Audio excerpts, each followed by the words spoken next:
This series includes brief but graphic mention of suicide. It also discusses domestic violence, child abuse, and other forms of violence, and drug use. Listener discretion is advised. If you're experiencing domestic violence, you can reach out for support in the U.S. to 800-799-SAFE.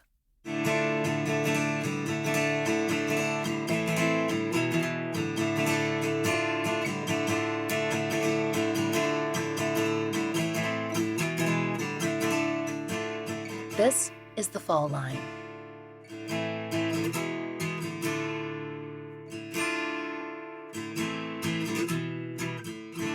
We're back in Nashville for this series, at the edges of its music scene. Los Angeles and New York aren't the only cities people head to when they have dreams of making it big. In the Southeast, there's Atlanta, of course, but Nashville, Tennessee has its own draw. It has for decades. Country dreams are built up on stories of Music City, USA. Now, country music may not have been born in Nashville, but by the 70s, it was a serious industry. And by the late 1980s, when our story begins, the city had settled into its role as an entertainment powerhouse. When we brought you our series on the disappearance of Ricky Franks, we told you about Nashville's fanfare, the multi-day musical extravaganza that's now known as the CMA Fest, the Country Music Artists Festival. Nashville's website calls the city the songwriting capital of the world. And country music certainly dominated the radio waves in the 1980s and the stages of the Ryman or the Bluebird Cafe and led hopefuls to Music Row. Now, as then, live music is everywhere, spilling out onto Broadway to pull those tourists in. In 1985, when a man named Patrick Allen Guild arrived in town, he was one of an endless stream of hopefuls who thought he might make it big in a city with so much room for music. But things didn't work out that way. Pat, as he was called, was originally from Arizona. He was in his late 20s when he came to Nashville, and he was described as a white male, over 6 feet tall, with brown hair and blue eyes. He always had some kind of facial hair, a full mustache or a beard, and Pat had at least one tattoo, a Yosemite Sam tattoo that was high on his right forearm. We aren't sure when he got it, because it's not apparent in many family photos, but he did have it by November of 1989 when he was profiled in the Tennessean newspaper. You can see the edges of the ink peeking out under one shirt sleeve. Pat Guild had reportedly worked as a pipe fitter back in Arizona, but he left that behind when he moved southeast. He came to Nashville with a goal, to establish himself as a songwriter. But he had trouble making inroads in that industry. Pat wanted to sell his songs to the big country music publishers, but like so many others, he didn't make it as quickly or as easily as he'd hoped. He managed to schedule meetings, but those contracts just didn't come. And according to police reports and local media, Pat had trouble finding steady work and stable housing. Per his own account, Pat spent several years living near the bank of the Cumberland River in an encampment then known as Tent City. There are many metro areas with semi-permanent or permanent encampments that have that nickname. And from what we can tell, most of the residents of that camp didn't call it that. But the name was omnipresent in the local press coverage. According to the Tennessean, Nashville's encampment was established a year or two before Pat arrived in town. We found an article in the paper that profiled a then 34-year-old man named Bill Hardin, who actually founded that settlement. It was published in April of 1985, a month before Pat Guild moved to Nashville. And per the Tennessean, Bill had been living with a group of friends, quote, across the river from the Metro courthouse for about 5 months. By the time Pat got there in May, things were well established. The location of the camp was described as next to the I-24, I-40 overpass near the Cumberland River. There's been a near-continuous settlement in that area for almost 40 years, though floods and city efforts have destroyed or removed the semi-permanent housing that was in place when Pat joined the camp. The camp was essential housing for its residents, most of whom were working and living in tents, sharing a communal, quote, outdoor living room between their individual sleeping spaces. The Tennessean spoke with another resident who, at the time of the article's writing, was setting up a living area for himself and his wife. Apparently, the couple both planned to leave their current apartment. As he told the paper, "We want to save some money, and we can't do that paying rent." When the camp leader Bill Hardin was asked about interactions with law enforcement, he said the residents had been given a few cautions, including not climbing the bridge and not entering a nearby impound yard. Bill Hardin said that their community handled its own conflicts and that if someone didn't get along with the other residents, quote, they were asked to leave. Hardin also said that the encampment just wasn't sufficient for everyone in the coldest months of winter, when most residents left for local shelters to seek protection from the extreme weather. But it served a vital purpose in a city where, in the 1980s, it was hard to make ends meet if one was facing employment instability or other issues. Hardin told the Tennessean, "You can't make any money from working for labor pools." And another man, Billy Krister, added, "I came here from Little Rock because I was offered a job, but that fell through. Now I'm trying to get enough money together to go back to California, where my mother lives." That same encampment Bill Hardin began in 1984 remains today in a different form. Detective Matthew Filter of the Metro Nashville PD told us that much of the encampment was destroyed in the 2010 Nashville floods, but based on media reports, it's clear that the area is still being used for shelter. After all, like many other metro areas, Nashville is a very expensive place to live, one of the most expensive in the Southeast. And as the Nashville Scene pointed out in 2021, housing vouchers don't solve that issue because there's not enough real estate and too few landlords who actually take the vouchers. There's that, and now residents without permanent housing are facing another issue. Per CNN, quote, "Across Tennessee, pitching a tent on public land outside of designated campsites is now a felony offense." But when Pat Guild was living there in the mid to 1980s, the mood seemed different. The encampment at Cumberland River had been profiled a number of times in local media, and residents had been able to erect semi-permanent housing and even small cabins. There was another article in the Tennessean in November of 1989 that highlighted Pat's contributions to those building efforts. The article, titled "Off the Streets in Search of a Home," features a photo of Pat. That's the same piece that showed us a glimpse of his tattoo in the featured photo. According to the Tennessean, after Pat arrived in Nashville, he spent 8 months living without any shelter at all. And that's the focus of this article: the house that Pat built for himself in the camp that Bill Hardin began, and his experience with housing instability in the city. At the time he was spotlighted, Pat was performing in a play about homelessness, and he was also working with the Nashville Street Poets. The article shows Pat sitting in front of a very small cabin. It looks much like the tiny houses that are so popular today, and it's tucked up under a highway overpass.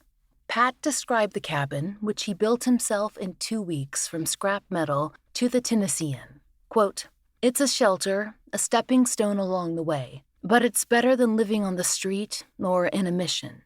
We've included a photo of Pat in front of the cabin on our social media. You can see there that it has windows and a door and awnings, and the Tennessean notes that he also constructed, quote, "an outhouse and a brick grill." "I'm proud of the whole cabin," Pat told the Tennessean. He'd furnished it with, quote, "a small sleeper sofa and a recliner, and he'd also set up a wood stove inside to keep the space heated." Pat explained that the smoke from the stove meant that he had to bathe, quote, "in a nearby stream every day, even in winter, to get the smell out of his hair." He washed his clothes there, too. The Tennessean asked Pat about his employment, and he said, "It took me 2 years to talk myself into moving. I had to sell my tools to move, and you can't get a job as a pipe fitter without tools." He said that he spent his time working a few days a week so he could concentrate on pitching songs to Nashville publishers. He wasn't ready to give up on Nashville just yet. Pat said that he just wanted stable housing, a truck, and maybe a little land, somewhere he could take his dog, Bullet, who was living with him at the river camp. And that's one version of Pat Guild, the dreamer, hoping to make it in Music City. And there's another version of his life too, told from the perspective of the people who knew him, and from his oldest daughter, Shannon, who's worked hard to gather the bare details of his life. We all exist like that, depending on perspective, who is seeing us and when. We are different people. Pat Guild in the Tennessean is a resourceful person and hopeful, sympathetic. And to the mothers of his children, he was someone else. And his daughter Shannon has spent more than 2 decades piecing together these versions of her father's life, trying to discover where he slipped between the cracks. As far as we know, Pat Guild continued living in that cabin for another 2 years or so after that 1989 article was published. He never made it in songwriting, and after December of 1991, there were no more official signs of him, and no unofficial signs either. Not in the papers, or contact made with family, or with the 2 children he had in the decade before he disappeared. And he didn't have bills in his name, or the kind of paper trail that makes a search for an adult who disappeared before the digital age more manageable. We can't say for sure that Pat Guild didn't just move, or change his name, or both, but there's reason to believe that something may have happened to him in Nashville. And one of his children wants to know where her father is. Shannon doesn't remember him. Her mother fled for safety while she was still a toddler. But Shannon has always had questions, and as she's gotten older, the need for more answers is pressing. Her mother has answered as much as she can, but Shannon's mother moved before Pat Guild ever headed for Nashville, and she did her best not to know about his life there. But she was always honest with her daughter about who her father was, and she shared the information that she did have. And as Shannon got older and reached out to Pat's family, she found out that no one had heard from him in years. So Shannon began to pursue all those possible threads. Did her father leave town on his own accord? Did he die of natural causes? Was there an accident or even foul play? Wherever the evidence leads, Shannon is determined to find out. But that's the trouble with the missing persons case that's more than 30 years old. There just isn't much evidence to go on.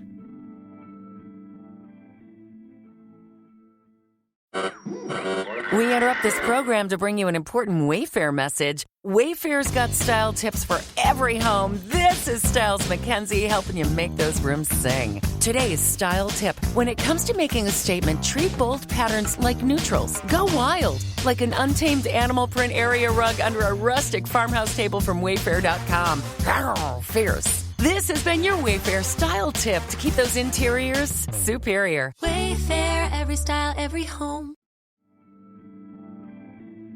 Shannon is one of those family members who, in their own way, become investigators into their relatives' cold cases.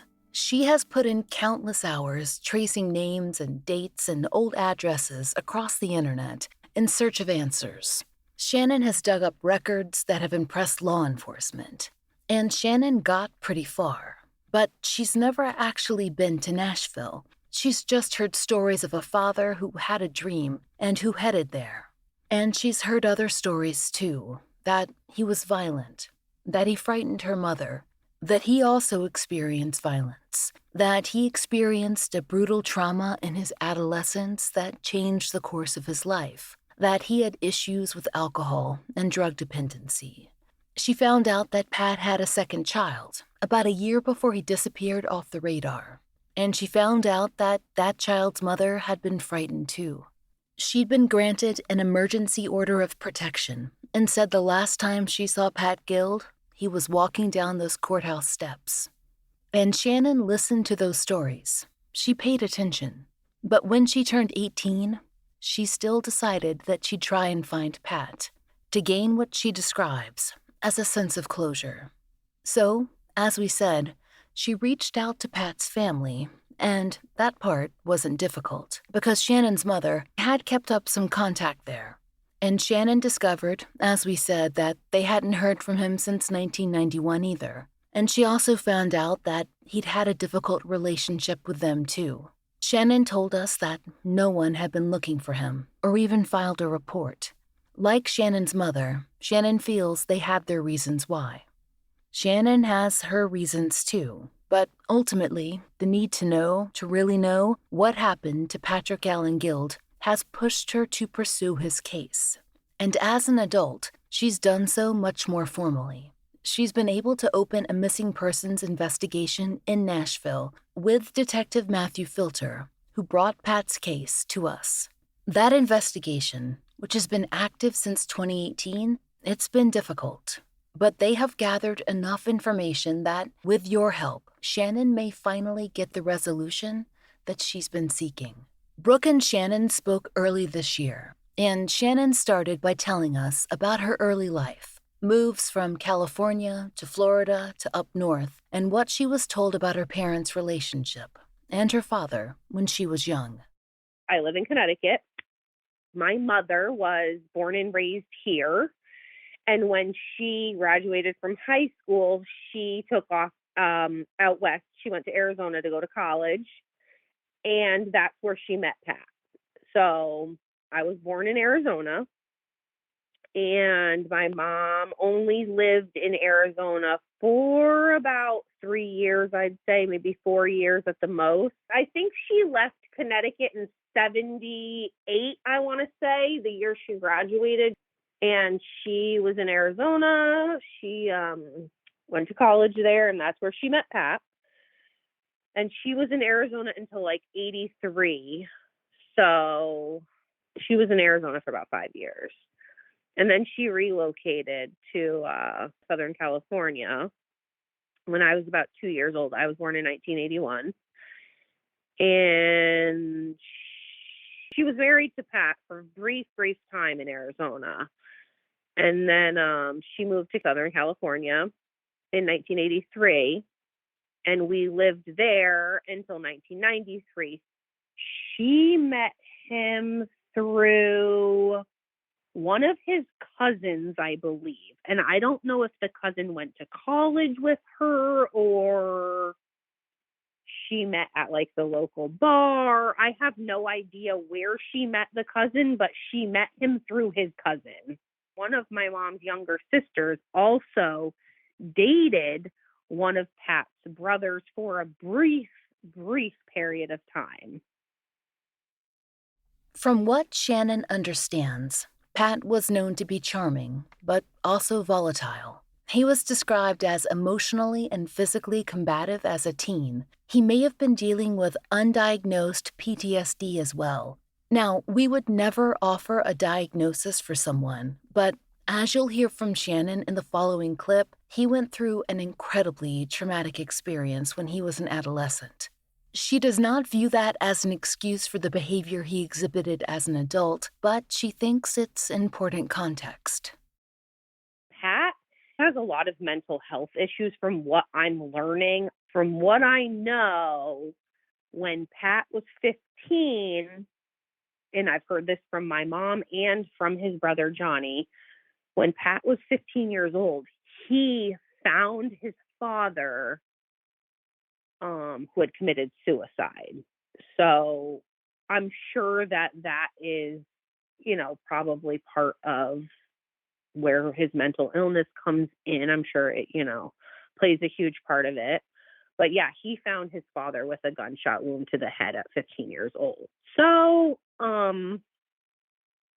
mean, he's got a lot of issues from what I know. He was very, very physically abusive, and not just to my mom, to everybody around him. And that's why she got out of the relationship, because he had physically harmed her so many times that apparently the courts told her, because she kept trying to get restraining orders on him and the judge, I guess, looked at her and was like, "Lady, if you don't leave, we're going to find you dead." She's a little tiny lady, and Pat is like 6'2". So, when she left, that was pretty much the end of it.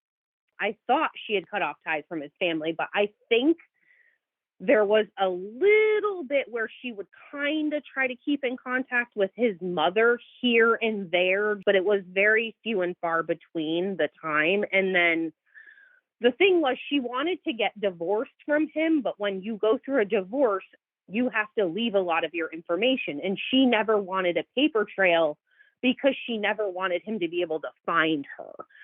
So that's why the contact was like very, very minimal, I guess, even with his mother. He was mean to his own mother. He was, mean to his siblings and just not a nice person. But at the end of the day, that doesn't curb my wanting to still have an answer. You know what I mean? I still want to look for him. I still want an answer. There's no closure without that. Shannon only has a little background on why Pat decided to move to Nashville, but she knows that it was a long-standing dream of his. We don't know if he'd always had a lot of love for country music, but we know he was passionate about songwriting. My mom said the whole time she was married to him, he always tried to get her to go to Nashville. He wanted to live in Nashville. He thought he was like a singer songwriter type thing. He was going to make it big. Basically, he was very involved in music and wanted to be involved in the music industry. My mom said, "I'm not going to Nashville. There's nothing there for me." I guess after my mom left him when she left Phoenix to go to Southern California in like 1986, so like 3 years later, he left Phoenix and went to Nashville. We've told you what the Tennessean newspaper gathered on Pat's time in Nashville, that he slept unsheltered for close to a year and then moved to the camp near the I-24 overpass. According to Pat's own account, he was spending most of that time trying to sell songs and working a few days a week to afford essentials. But something else we learned from Shannon and Detective Filter's research was that Pat had gotten into a serious relationship in Nashville. To our knowledge, he and his partner were living together at the I-24 encampment when she got pregnant. They had a daughter 6 months after that Tennessean article was published. Shannon had a half-sister that she learned about several years after the girl was born. I think she was born in 1990. So I was 9, but my mom didn't tell me about her till I was probably like 15. So, I mean, I did find out. I think I was a freshman in high school, and my mom was like, Pat has another kid. Just so you know, like, you do have another sibling out there or whatever. But she didn't really know much. That news came to Shannon's mother from Pat's family. According to police files, his partner experienced domestic violence in their relationship, and she sought out an emergency order of protection from the Nashville court system. Their child was still a baby when that order was granted. According to Metro Nashville Police files, Pat's then-partner reported the abuse was tied or exacerbated by alcohol use and was allegedly experienced by both herself and her infant. After the order was granted, she didn't see Pat again, though she remained in Nashville for another full decade. Now, all this information didn't come to Shannon all at once. Her mother told her what she could, but as the internet advanced, much of it was uncovered by Shannon herself, just bit by bit. Shannon first made direct contact with Pat's relatives when she was a teen, and they were able to give her some of the background. Then later, when she found Pat's other daughter, she learned a little more. And there's this. Many people involved in this story have changed their names for personal safety reasons, and that made Shannon's search even harder. But Shannon still managed to connect. In terms of her paternal family, here's what Shannon told us. They're just like, "Oh, you remind us of Pat. You look like Pat. We remember you when you were a baby," but very vague. He's been gone so long that Debbie, his one sister, she had 3 kids by the time she was 19 years old. So she was off already living her own life. I found out about the daughter when I was, a freshman in high school, about 15 years old. And then I kind of was just like, oh, that's kind of cool, but I was 15. So what did I know? And when I was like 18, when I graduated high school, was the first time I probably really put in trying to look for him. But that's when the internet was just starting to like become a thing. You know, I graduated high school in 1999. So like even then it wasn't like a broad thing like it is now where you have all this information at your fingertips. So I had looked for him when I turned 18, but I like didn't really have a lot of information. Last I knew he was living homeless in Nashville, but it was like a short-lived thing, and then, you know, I kind of just let it go. And then when I had kids of my own, I had my first son when I was 22. I gave it some thought again because then you have your own kids and it's just like it's kind of like a triggering thing, I guess. You want to really know like where you came from. And I looked again and I just came up empty-handed. And then in 2011, I want to say, I went crazy and I was just like so determined to try to find him. And at this point, you know, I had good resources with the internet. It was, you know, very up and coming. By 2011, there was, you know, the internet was a fully in effect. So I spent like a year trying to find him, like day and night, hours and hours and hours and hours. And without doing the actual legwork, I just kept coming up empty-handed. Shannon did have some documentation to work with, which was sent to her by Pat's mother. She sent me a bunch of pictures and all the paperwork she has on him, his birth certificate, his social security card, his baptism papers, all of his report cards throughout the years, a ton of pictures. She sent me all kinds of stuff. That gave her access to a few essential items that she could use to track him, like a social security number and the items that she'd later share with police. Because Pat had such a small official footprint, she found herself circling back to stories and gathering the contextual information that she could use to widen her search. My mom, even though she was only with Pat for a short amount of time, she's always been very forthcoming because she knows how important it is to me to like just have an answer at the end of the day, whether it's he's deceased or whatever. I just want the closure. So she's always try to help me find him and provide me with any information that she has. Again, she was only with him for a very short time, maybe 3 or 4 years, but she put me in contact with his mother because luckily his mother still lived in the same general area.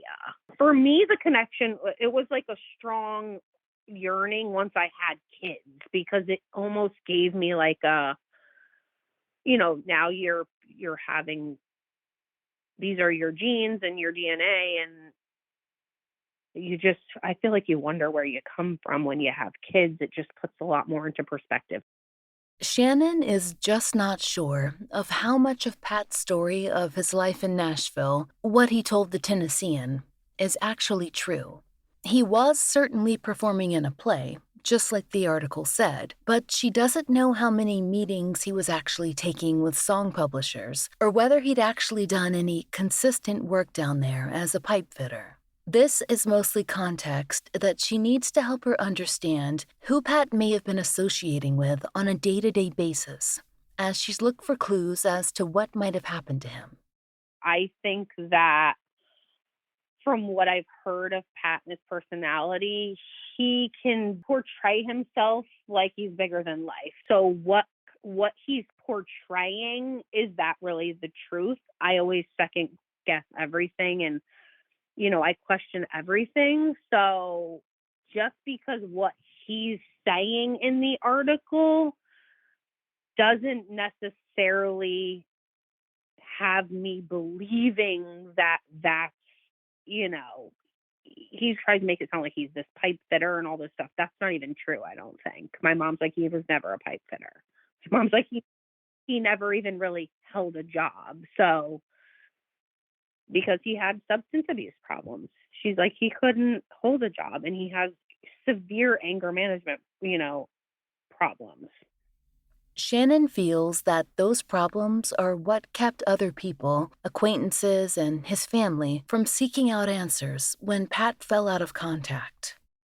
His last known whereabouts in 91, nobody looked for him until I looked for him in like 2000, when I really, really started looking, like 2010, 11, 12, somewhere around there, So, and I didn't file a missing persons report until like 2017 or 18. So you're talking years and years that have went by before there was ever even any acknowledgement of the fact that he was missing.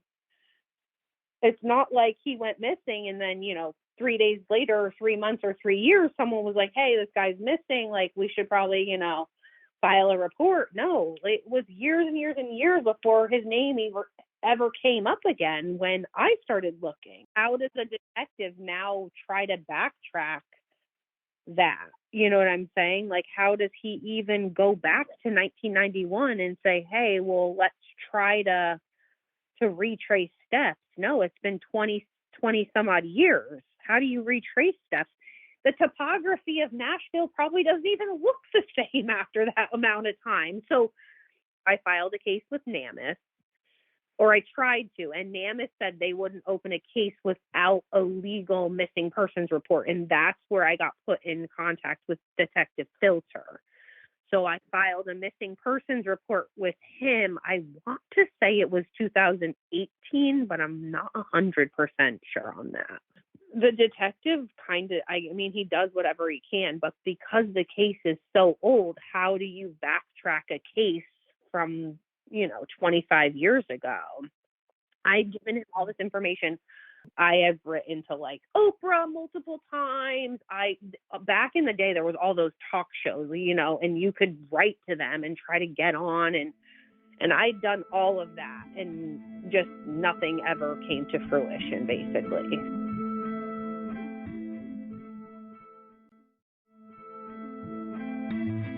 When Shannon began to work with Detective Matthew Filter, they pooled their information so he could open an investigation into Pat's disappearance.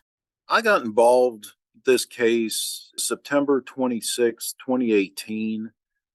I got a call from the regional administrator with the National Missing and Unidentified Person System, NamUs for short. And they were requesting help getting a missing persons report filed on Patrick Guild. Pat's daughter, Shannon, who was living in Connecticut at the time, had reached out to NamUs requesting help in trying to track down her dad. And they had a lot of unidentified remains that they thought were good matches for Patrick Guild. And they needed to collect DNA from the family, but NamUs couldn't open up a case unless there was an official missing persons report on file with law enforcement. I called Shannon, and she explained to me that she had been looking for her dad for about the last 7 to 8 years, and she last determined that he was in Nashville, Tennessee. She had tried to file a missing persons report, but our department policy was that we don't take missing persons reports from people outside of the city. The report, you had to come to the city to make the report. And the main reason for that was because we required a signature on the missing persons report to satisfy NCIC entry requirements. But I told Shannon that I would do a little bit of research, and if I could verify that he was in fact last in Nashville, I would see what we could do to maybe help her along or get some kind of a report on file so NamUs could get involved. So I started doing a little bit of research on Patrick Guild, just looking for signs of life, looking for any indications that he had died, moved on somewhere. I couldn't find anything at all on him. No signs of life, no death records. But what I did find was that he appeared to have been living in Nashville in late 1991, maybe early 1992 at the time he disappeared. So I got with my sergeant and explained to him the circumstances involved in the case, and that I was able to verify that Patrick Gill was most likely in Nashville, Tennessee at the time he disappeared, and he gave me authorization to make an out-of-town report. That's how the case got started.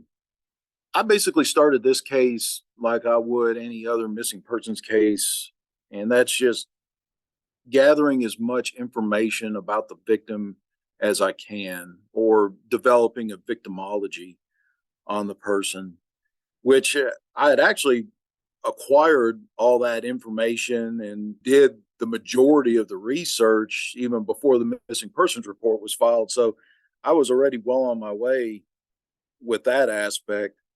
And of course, I had already searched for any life, pattern to life, signs of life that he had moved on, was living somewhere else, tried to track him down if he had maybe changed his name or something. Couldn't find anything regarding that. And as I had said before, I couldn't find anything regarding death records either that told me that he had died at any point or in some other location. So the only thing I was able to do after that was to start tracking down people that he was acquainted with back then. It was among those threads of connection in which Detective Filter found possible leads, rumors, the hints of rumors, as to what might have become of Patrick Allen Guild. But he and Shannon need more information if they're to solidify those leads into the resolution that Shannon is looking for. Because, as she told us, it's the not knowing that eats at her. And whatever the answer is, the conclusion to Pat's story, whether he's moved on somewhere else or something's happened to him, she just wants to know. And based on what Detective Filter has uncovered, it is very possible that a homicide investigation may be opened, given that the proper information just comes in. Next time on The Fall Line, we dig deeper into Pat Guild's last year in Nashville, what Detective Filter uncovered, and the links Shannon has gone to in the last few years to seek other possible avenues of connection, and how your information may help in her search. Patrick "Pat" Allen Guild was last seen in late 1991. At the time of his disappearance, he was described as a 32-year-old white male with brown hair and blue eyes. He usually had a beard or mustache. Pat was between 6 feet and 6 foot 4 inches tall and 140 to 175 pounds. He's described as having a scar beside his right eye and a tattoo of the Warner Brothers character Yosemite Sam on his right arm. Per the Charlie Project, Pat's nose has been broken several times. If you or anyone you know has any information, please reach out to Metro Nashville Police. You can contact Detective Filter at Metro Nashville at 615-862-7803. You can also call Nashville Crime Stoppers at 615-74-CRIME, that's 615-742-7463. In that case, callers remain anonymous and qualify for a cash reward. If you know of a case that should be covered on The Fall Line, there's a link to the case submission form in our show notes.